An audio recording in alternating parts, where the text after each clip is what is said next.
यहाँ के जो पीजेंट थे उनका कहना ये था कि देखो इकोनॉमिक हार्डशिप और बहुत सारे ऐसे कंट्री हैं जहाँ पे इंडेंचर्ड लेबर ही गए थे वहां पे, इनका कम प्रोडक्शन होने के कारण और इनका प्राइस हाई होने के कारण जो हमारा गोल क्लियर था। Good morning to all, I hope you are doing great. और अभी तक जो भी टॉपिक पढ़ाया गया वो आपको अच्छे से समझ में आया। आज हम लोग जो है हिस्ट्री का जो चैप्टर 2 हम लोग डिस्कस कर रहे हैं उसके मॉड्यूल 2 के बारे में डिस्कस करेंगे। Module 2 that is different strands in movement। जो नॉन कोऑपरेशन मूवमेंट था उसके अंदर अलग अलग तरीके के लोग थे, कोई अमीर था, कोई गरीब था, कुछ स्टूडेंट्स थे तो कुछ पीजेंट्स थे, ऐसे different kinds of people involve in this movement. और सबका जो एक एक्सपेक्टेशन था, इंटरप्रिटेशन था, सबका डिफरेंट था। इसमें उससे क्या इम्पैक्ट हुआ, क्या हुआ उसको समझेंगे, बट एक बार पहले टाइमलाइन हम लोग क्लियर कर ले ताकि हम चीजों को अच्छे से रिलेट कर सकें। सो इट वाज 1918 नवंबर, ये वो ईयर एंड मंथ है जब वर्ल्ड वॉर फर्स्ट एंड हुआ। नॉट एग्जैक्टली डेट बट इतना हम कंसीडर कर सकते हैं कि नवंबर में 1918 में वर्ल्ड वॉर स्टॉप कर दिया। अब विनिंग साइड में जो है ब्रिटिश थे, ब्रिटिश ये वॉन, और लूजर साइड में ऑटोमन एम्पायर था। ऑटोमन एम्पायर ये लॉस। हम सिर्फ उस चीजों को पढ़ रहे हैं, समझ रहे हैं जो हमारे इस टॉपिक को कनेक्ट करे।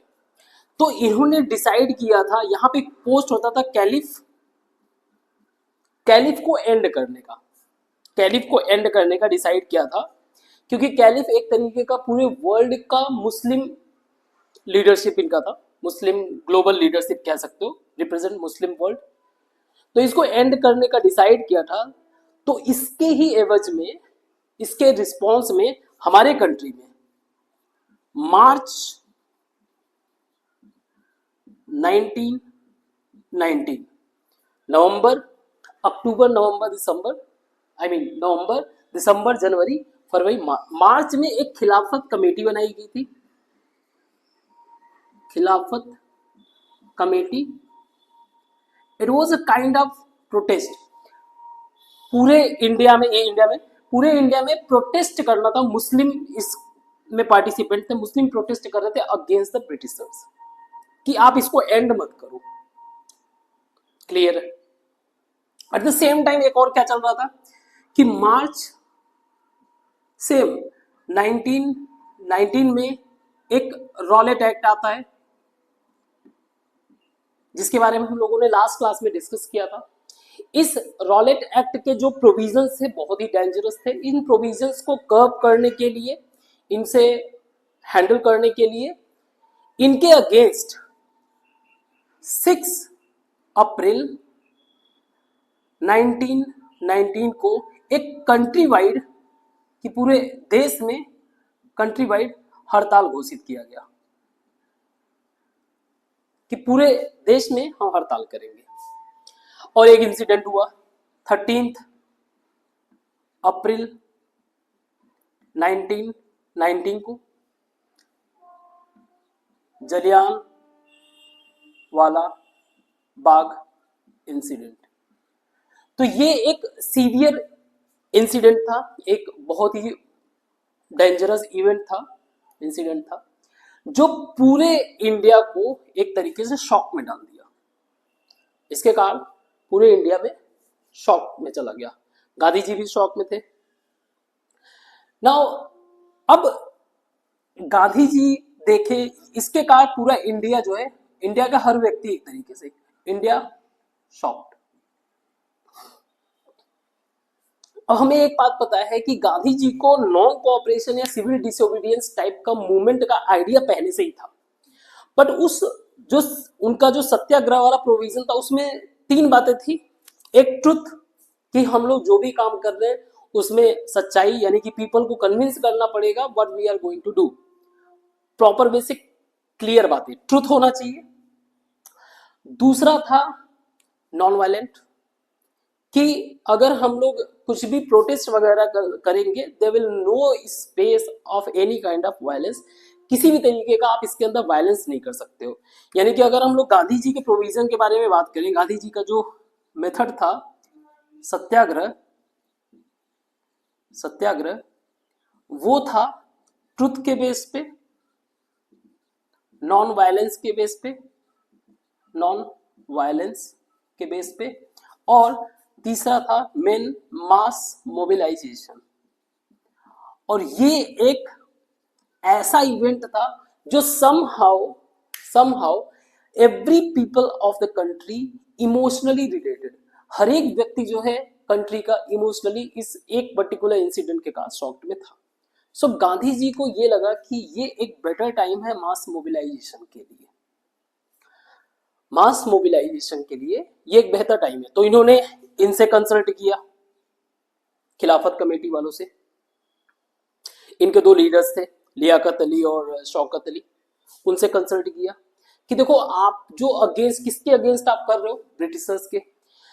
साथ में इन्होंने कांग्रेस के संपर्क में थे गांधी जी, तो कांग्रेस से संपर्क किए, कांग्रेस से, Indian national Congress that is INC, इनसे संपर्क किए कि आप भी अगेंस्ट ब्रिटिशर्स हो।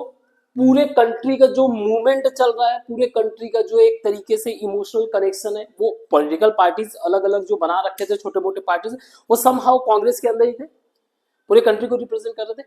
तो आप भी अगेंस्ट ब्रिटिश हो, ये भी अगेंस्ट ब्रिटिश हो, तो हमें साथ में मिलके we must together launch non cooperation movement, हमें साथ में जो है नॉन कोऑपरेशन मूवमेंट लॉन्च करना चाहिए। सो कन्विंस करने में टाइम लगा, ऐसा नहीं है कि आप अप्रैल में हुआ और 14 तारीख को पहुंच गए, ऐसा नहीं है। तो सितंबर 1920 को एक कांग्रेस का सेशन हुआ जिसमें इस नॉन कोऑपरेशन वाली बातों को रखा गया कि जो है हमें non cooperation type of movement launch करना चाहिए। और दिसंबर 1920 को ये इस कांग्रेस के सेशन में पास हो गया कि हाँ, ये नागपुर में हुआ था दिसंबर वाला, और ये आपका कलकत्ता में, यहां पे पास हो गया कि हमें नॉन कोऑपरेशन लॉन्च करना है। और इसी के साथ जनवरी 1920 को लॉन्च हुआ नॉन कोऑपरेशन, जिसका एम सिर्फ एक ही था, कॉमन गोल था सेल्फ रूल, या ये कह सकते हो एक तरीके से freedom.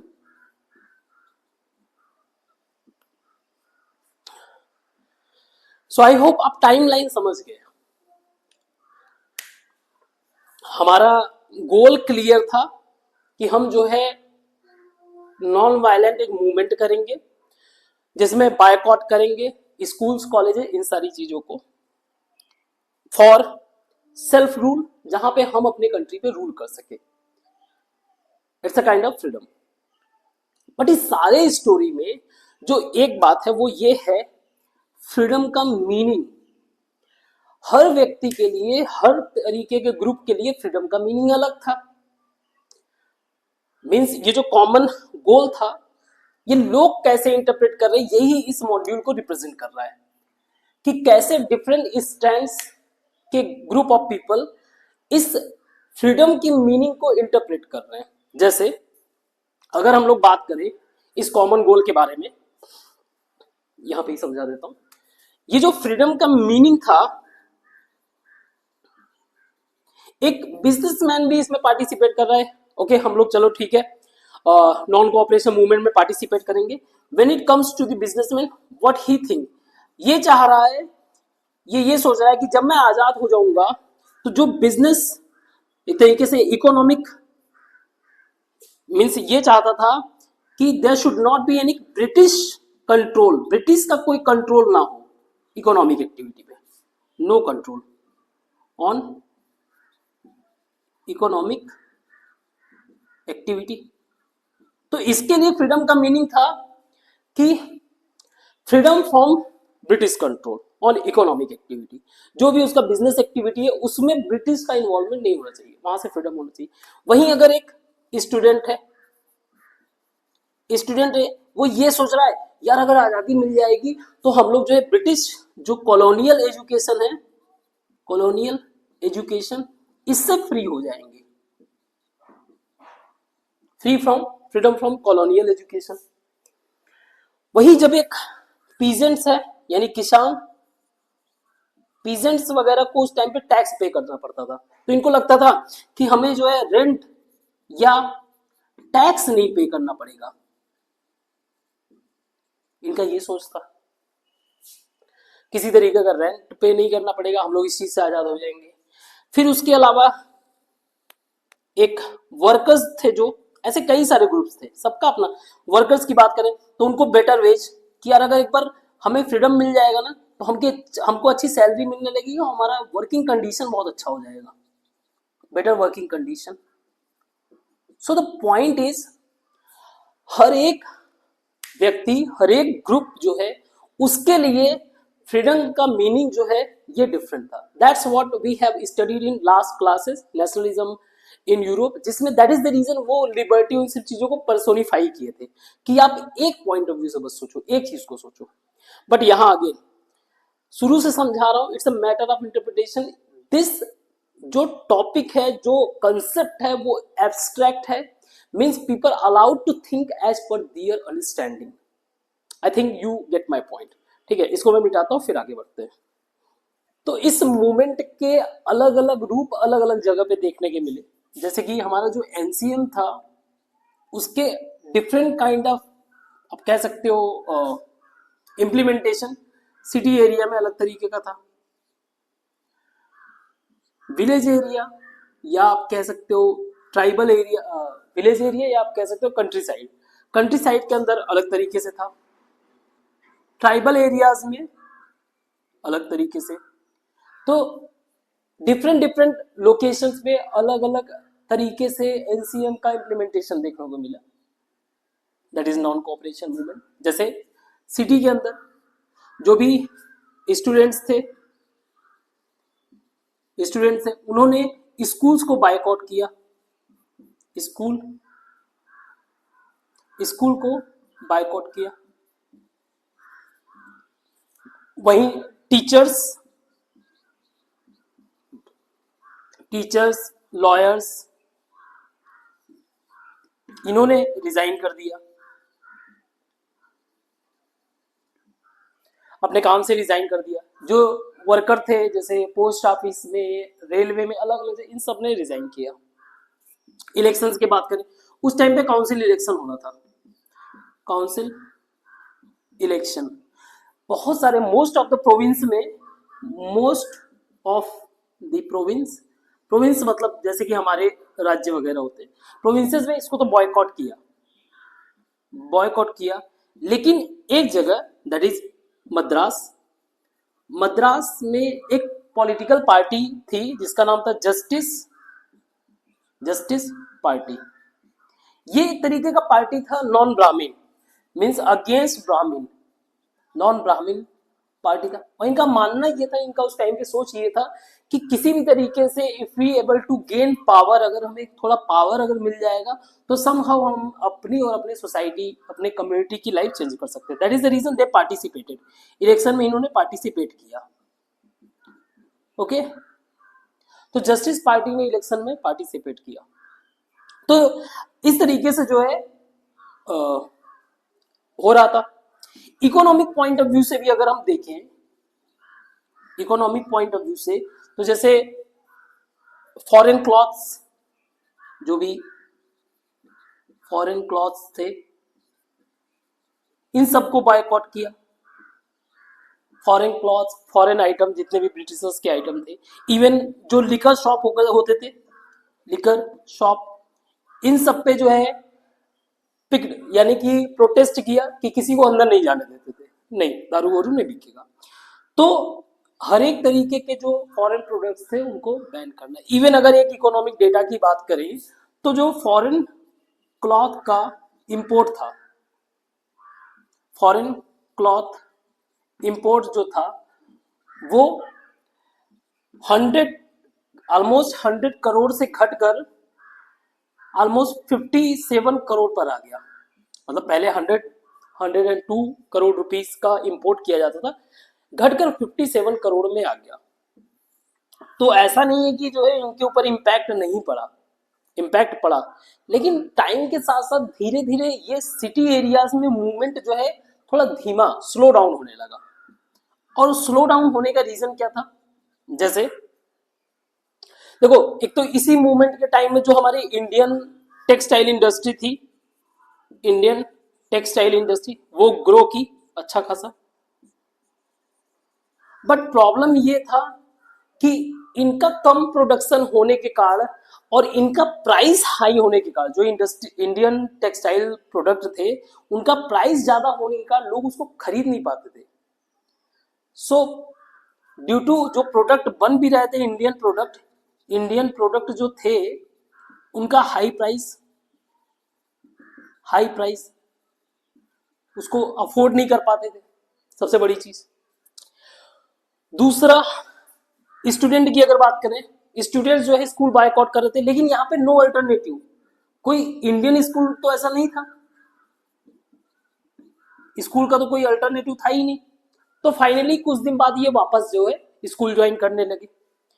No alternative of schools या फिर कोर्ट या इस अदर जॉब्स, जैसे टीचर्स थे, लॉयर्स थे, इन सबको वापस से सो दे रीज्वाइन, चाहे वो स्कूल। और इस तरीके से मूवमेंट जो है सिटी एरिया में एक टाइम के बाद धीमा पड़ने लगा। ठीक है, अब विलेज एरिया के बारे में बात करते हैं। As such non cooperation movement जो है एक नेशन वाइड मूवमेंट था, तो ये विलेज और ट्राइबल एरिया में भी पहुंचा। लेकिन विलेज और ट्राइबल एरिया में एक अपना ही प्रॉब्लम था। यहाँ पे पीजेंट्स, विलेज एरिया में ज्यादातर आपको पीजेंट्स ही मिलेंगे, उनका कुछ अपना प्रॉब्लम था, तो उनका कुछ अलग ही मूवमेंट चल रहा था। वहीं ट्राइबल एरियाज में ट्राइब्स के कुछ कंसर्न थे, जिसके कारण उनका अलग मूवमेंट चल रहा था। अब पीजेंट्स का जो प्रॉब्लम देखा जाए, किसानों का जो मेन प्रॉब्लम था, इनके जो प्रॉब्लम्स थे, एक तो हाई रेंट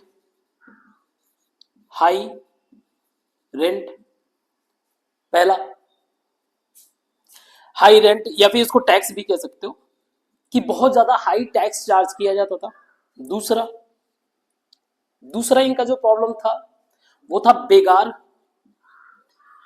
का मतलब ये था कि किसी भी पीजेंट्स को फोर्सफुली वर्क कराया जाता था, फोर्सफुली वर्क विदाउट पे, बिना किसी पे का फोर्सफुली उनसे वर्क कराया जाता था। तो एक बेगार का इश्यू था।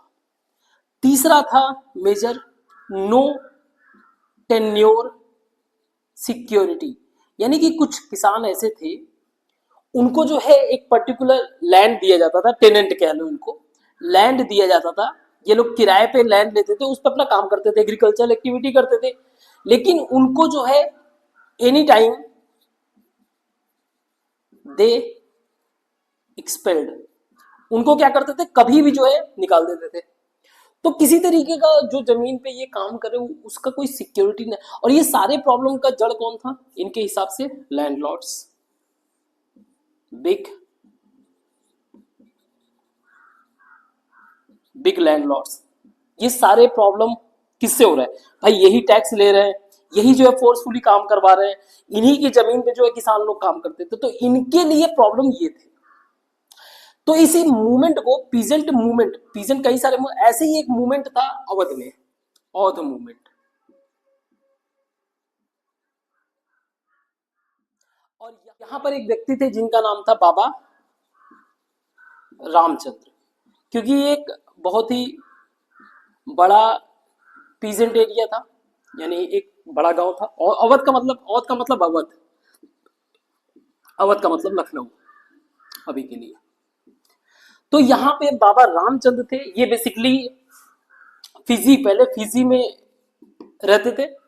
ठीक है, फिजी में इनको एज ए इंडेंचर्ड लेबर के फॉर्म में ले जाया गया था, इंडेंचर्ड लेबर।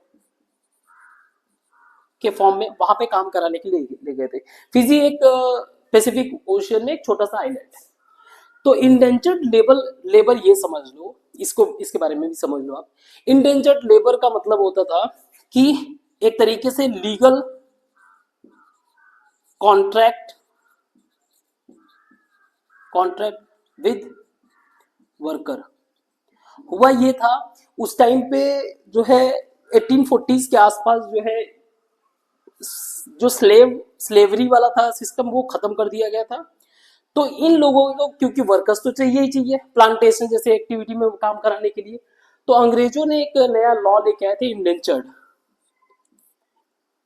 ठीक है, इंडेंचर्ड एक लीगल कॉन्ट्रैक्ट था जिसमें लगभग 5 इयर्स या इससे ज्यादा टाइम के लिए इनको वर्कर्स को ले जा। आज के टाइम में बहुत सारे ऐसे कंट्री हैं जहाँ पे इंडेंचर्ड लेबर ही गए थे, वहां पे वो लोग अपना जो है फैमिली बना लिया और वहां पे इंडियन ओरिजिन के लोग पाए जाते हैं। जैसे केन्या हो गया, जैसे मॉरिशस हो गया और फिजी हो गया। मतलब आपको मैक्सिमम आइलैंड जो है इंडेंचर्ड लेबर इंडिया से ही गए हुए हैं, तो इंडियन ओरिजिन के ही लोग मिल जाएंगे, वेस्ट इंडीज में भी मिल जाएंगे। तो ये इंडेंचर्ड लेबर की कहानी है कि एक तरीके का ये कॉन्ट्रैक्ट था।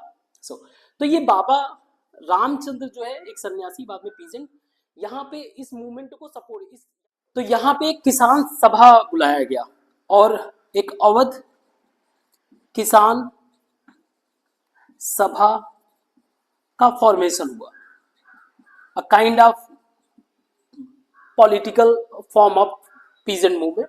जो पीजेंट मूवमेंट कर रहे थे उसका एक पॉलिटिकल फॉर्म। अब ये बना था अक्टूबर 1920 में, अक्टूबर 1920। इसको बनवाने में हेल्प किया था हेल्प बाई जवाहरलाल नेहरू जी। जवाहरलाल नेहरू जी, तो हमारे जवाहरलाल नेहरू जी ने इस अवध किसान सभा फॉर्मेशन का बनवाने में हेल्प किया था। अब ये ध्यान से समझो, अक्टूबर 1920, नवंबर 1920 में वर्ल्ड वॉर फर्स्ट खत्म होता है। आपका जो किसान मूवमेंट था ये कंटिन्यूअस पॉलिटिकल फॉर्म में भी बन गया, ये चल रहा है। सितंबर में पहला कांग्रेस सेशन होता है जिसके अंदर नॉन कोऑपरेशन के बारे में बात करते हैं, और फिर दिसंबर वाले सेशन में कि इंडियन नेशनल कांग्रेस वाले चाहते थे कि जो नॉन कोऑपरेशन मूवमेंट है उसको मर्ज कर दो किससे? किसान मूवमेंट से, पीजेंट मूवमेंट से। कुछ कांग्रेस मेंबर ऐसा चाहते थे और नॉन कोऑपरेशन लॉन्च भी हुआ। नॉन कोऑपरेशन लॉन्च कब हुआ? जनवरी 1921। ठीक है, ध्यान से समझना, कहीं कहीं अगर मान लो कोई ईयर मैंने गड़बड़ कर दिया हो तो उसको करेक्ट कर लेंगे। खैर, तो जनवरी 1921 में जब लॉन्च हुआ तो उसमें पीजेंट मूवमेंट वालों ने क्या किया, अपने मूवमेंट को नॉन कोऑपरेशन के साथ मर्ज कर दिया। तो धीरे धीरे ये मूवमेंट जो है क्योंकि नॉन कोऑपरेशन के साथ मर्ज हुआ और धीरे धीरे ये रेडिकलाइज हुआ। और वहीं अगर इस और किसान सभा की बात करें तो इसके 300 से ज्यादा, नवंबर तक 300 से ज्यादा तो इसके ब्रांच खुल गए। तो इसका सिग्निफिकेंस आप समझो। अब ये रेडिकलाइज का मतलब बहुत ही ज्यादा वायलेंट टाइप का हो गया। तो इसका रिजल्ट क्या हुआ? रेडिकलाइज होने के कारण इन्होंने जो लैंडलॉर्ड्स थे दे अटैक्ड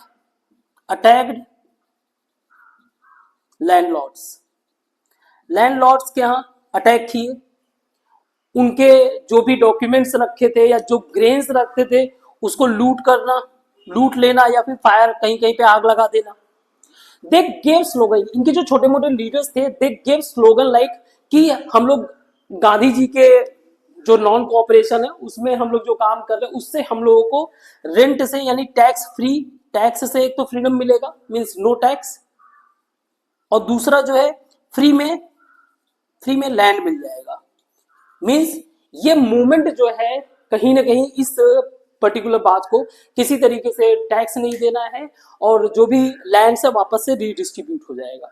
तो इट बिकम रेडिकलाइज।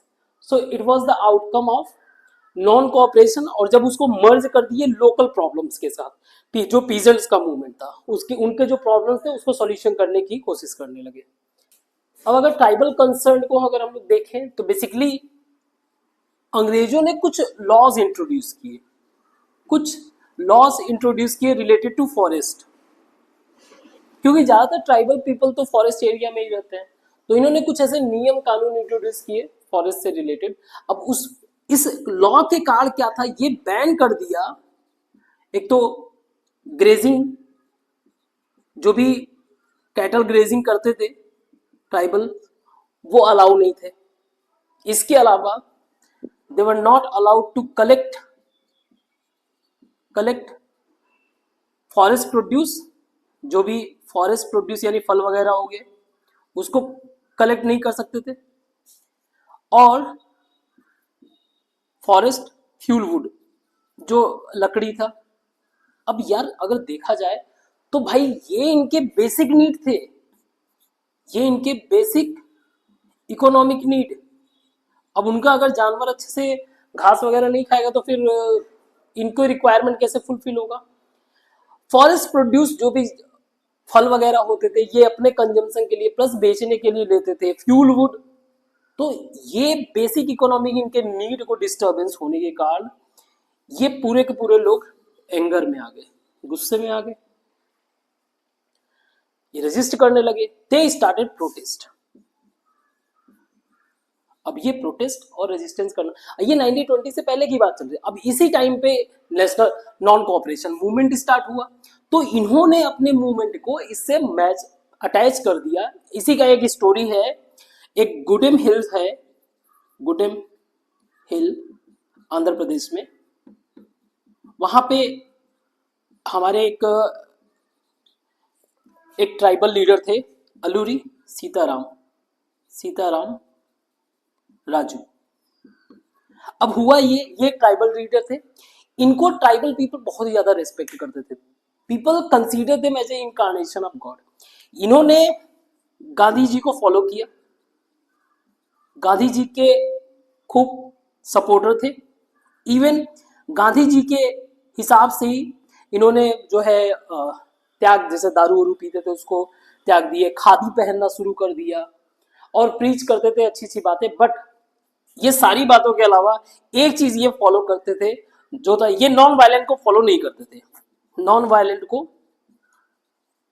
फॉलो नहीं करते थे। ये गुरिल्ला वॉरफेयर मेथड इस्तेमाल कर। अब गुरिल्ला वॉरफेयर मेथड में होता क्या है कि सरप्राइज अटैक होता है, मतलब छुपे रहेंगे, अपने आप को हाइड करके रखेंगे, ठीक है, और सरप्राइज अटैक, जिसके ऊपर भी अटैक करना है उसको गुरिल्ला वॉरफेयर मेथड कहते हैं।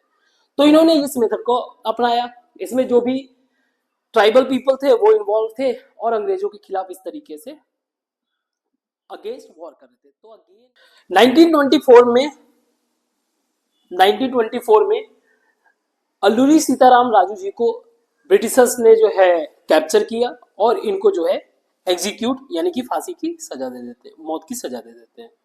तो ये इनकी एक स्टोरी छोटी सी, वो एंड होता है यहाँ पे। अब हम लोग आगे देखते हैं।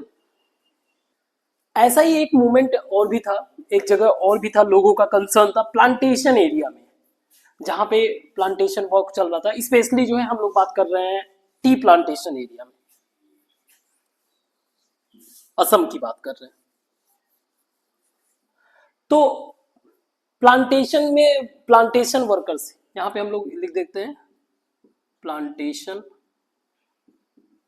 वर्कर्स, जो प्लांटेशन स्पेशली हम लोग टी प्लांटेशन वाले के बारे में बात कर रहे हैं। अब प्लांटेशन में काम करने वाले जो वर्कर्स थे उनके लिए एक लॉ बना हुआ था। लॉ का नाम था इनलैंड इमिग्रेशन एक्ट 1859। अब इस लॉ के अंतर्गत इनको जो है ये था, जो प्लांटेशन में वर्कर्स थे without permission not allowed to leave plantation को बिना परमिशन से आप छोड़ नहीं सकते हो, ठीक है। तो जब नॉन कोऑपरेशन मूवमेंट लॉन्च हुआ, प्लांटेशन तक भी बात पहुंची, तो यहां के जो वर्कर्स थे जो यहाँ के वर्कर्स थे इन्होंने डिफाइड, यानी इसको एक तरीके से वायलेट किया इस लॉ को, and they started to walk towards home. Basically जो प्लांटेशन में जो वर्कर्स थे वो यही बिहार वाले एरिया, बिहार और यूपी वाले एरिया से ले जाके वहां पे उनको जो है काम पे लगाया गया। आज भी बिहार और यूपी वाले एरिया में जो रहने वाले लोग हैं उनके कोई न कोई रिलेशन वाले जो लोग वहां पे मिल जाते हैं। तो ये लोग अपने घर की तरफ इस बात के लिए चले कि इनको लग रहा था अब गांधी राज, नया गांधी राज आ चुका है, जहां पे हम लोगों को हमारे गांव में हमको जमीन मिलेगा, लैंड मिलेगा, साथ में न्याय भी मिलेगा। तो इन्होंने जो है जो भी नियम कानून था उसको ब्रेक करके वो जाना शुरू किए। लेकिन प्रॉब्लम ये था, एक तो असम बहुत दूर एरिया, वहां से आने के लिए ट्रेन वगैरह, और ट्रेन में ऑलरेडी हड़ताल चल रहा था, इसलिए समहाउ पुलिस ने इनको कैच किया, पकड़ लिया एंड ब्रूटली बीटन, बहुत बुरी तरीके से इनको पीटा गया, ब्रूटली बीटन,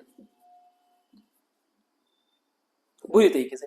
तो आपको कहीं कहीं वायलेंट पुलिस यानी कि ब्रिटिशर्स के तरफ से भी देखने को मिला, कुछ हमारे लोग भी वायलेंस कर रहे थे, और एक वायलेंस ऐसा हुआ जो इस पूरे मूवमेंट को जो है चेंज करके रख दिया, जिसका नाम था चौरी चौरा इंसिडेंट।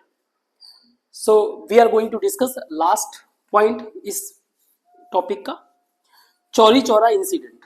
अब चौरी चौरा अभी प्रेजेंट टाइम में गोरखपुर वाले एरिया में, तो चौरी चौरा